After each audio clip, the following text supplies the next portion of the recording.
In the small, forgotten town of Black Hollow, there stood an old, decrepit house at the end of Willow Lane. The townsfolk whispered about it, saying it was cursed.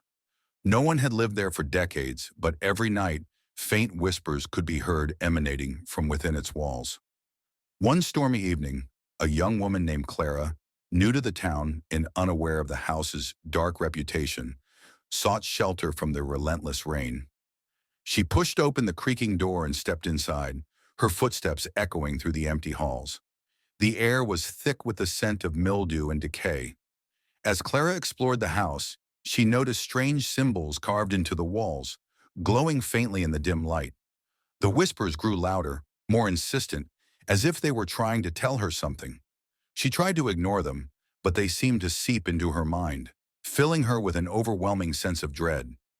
In the main room, she found an old dusty mirror. As she wiped away the grime, her reflection stared back at her. But something was wrong. The reflection's eyes were hollow, its mouth twisted into a sinister grin.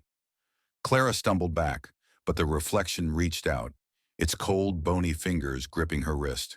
The whispers crescendoed into a deafening roar as the walls began to bleed, the symbols glowing brighter. Clara screamed, but no sound came out.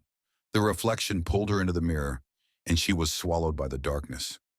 The next morning, the storm had passed, and the house stood silent once more. But if you were to pass by on a quiet night, you might hear the faint whispers of Clara, trapped within the walls, forever trying to escape the cursed house on Willow Lane.